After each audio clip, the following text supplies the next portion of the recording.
And of course, a lot of eyes are on that highly contested 6th Congressional District race between Republican Congressman Andy Barr and Democrat challenger Amy McGrath. LEX 18's Claire Kopsky joins us live from a voting precinct here in Lexington as we kick off this Decision 2018 coverage. Claire and Chris, good morning. That's right. This race between Barr and McGrath is one that we're hearing over and over again, is one that your vote really matters because as the polls show, it is a deadlock race, very tight race. I'm here at Morton Middle School this morning where we're seeing the parking lot start to fill up with volunteers, people coming inside, getting ready for the polls to open at 6 a.m. Now, Barr and McGrath each pounded the pavement yesterday. Congressman Andy Barr holding a rally with President Trump's son, and Amy McGrath meeting with canvassers in central and eastern Kentucky. All that before gathering with supporters last night. Their final push comes after the New York Times released a poll yesterday showing the candidates deadlocked at 44% with 10% undecided. The latest numbers from Kentucky Secretary of State show that early and absentee voting numbers are up from past years. The candidates thanked their supporters and gave them one final message last night. For me, the focus is Kentucky and the focus is our country. And all of that other stuff, the big names, whatever they say, whatever they tweet, I just don't care.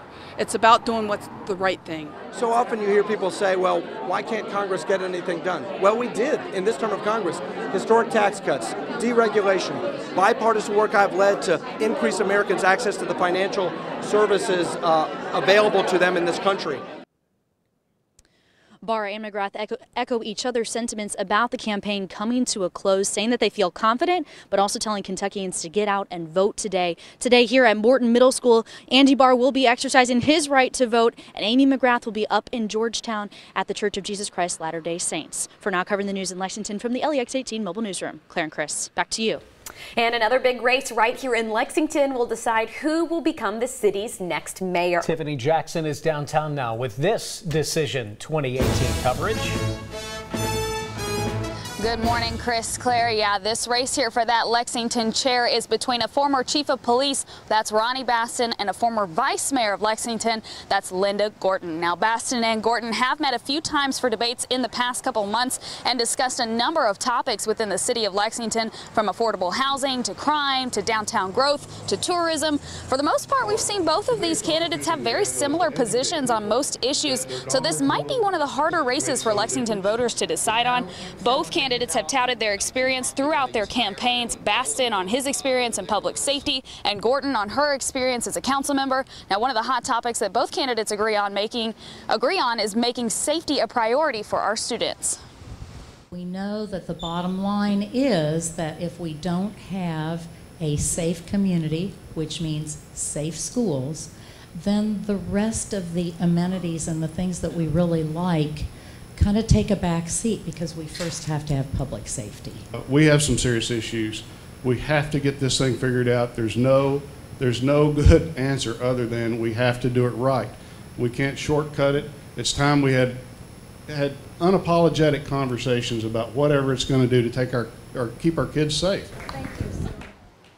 And we do plan to catch up with Ronnie Baston and Linda Gorton as they vote a little later on this morning. So we'll bring you their last-minute pitches and their last-minute thoughts on this campaign coming up on LEX 18 News at noon and throughout the day here on LEX 18. And once again, polls open 6 o'clock this morning. We're covering the news live in Lexington from the LEX 18 Mobile Newsroom. Back to you. Tiffany Jackson and Claire Kopsky. Ladies, thank you so much. It's 5:37. Outside of Kentucky, candidates and supporters on both sides made their final case to voters ahead of today's midterm election. President Donald Trump making a 3-state swing yesterday, stumping for Republican candidates in an effort to hold back Democratic challengers that could tilt the power in Congress. Here's NBC's Blaine Alexander.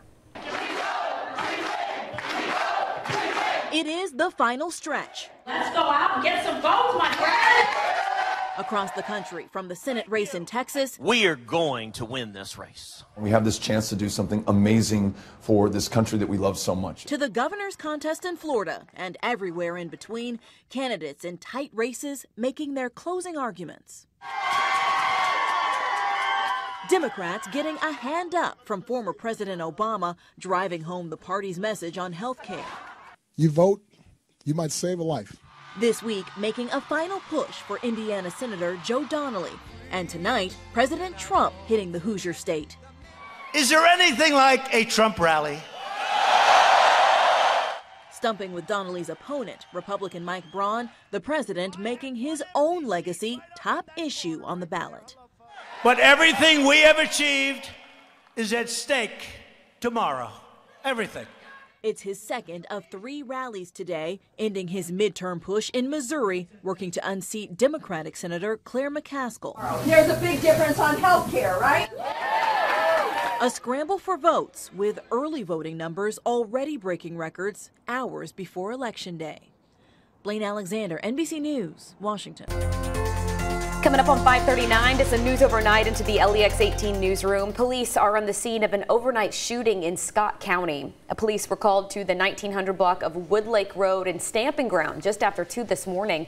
Police tell us a victim was shot twice and was taken to the hospital with what appeared to be non-life-threatening injuries. We are told 2 suspects are in custody. Investigators are still looking for a third. We'll, of course, continue to keep you updated. The U.S. Marshal Service says an Ohio man who is on the run was spotted in Lexington just a few days ago. 41-year-old Justin Smith is accused of sex crimes against a minor. Officials tell us Smith was a soccer coach for Swarm Soccer Club in Germantown, Ohio, which is in the Dayton area. We're told he was on trial for unlawful sexual conduct with a minor when he failed to return during closing arguments. The jury found Smith guilty on 8 counts, including unlawful sexual conduct with a minor, 2 counts of sexual battery, and 2 counts of sexual imposition. Officials say Smith began coaching the victim when she was just 8 years old. And coached her to stay silent about his abuses and manipulations. That kind of coaching is criminal. And today the court is shedding lights on the darkness. Now, while the last GPS signal officials received from him was up near Columbus, the U.S. Marshal Service says Smith has friends and family here in Lexington, and he was spotted here again a few days ago, though it's unclear which day specifically. Sentencing in the case has been delayed until Smith has been found. New this morning on Sunrise, a woman is in jail in Lexington this morning, accused of a violent robbery that left the alleged victim with several injuries. An arrest citation says around 7 o'clock the night of November 1st, police responded to the Valero gas station on Augusta Drive near the interstate. The victim tells police she was assaulted in front of the business by 2 women, including Caitlin Berryman, who you see here. The victim tells police Berryman hit her with her hands and feet, and the other woman hit her with a baseball bat. The 2 suspects then allegedly stole the victim's bag of merchandise from the store. The victim says she does know the 2 suspects and says she has a fractured nose, orbital bone, and forearm.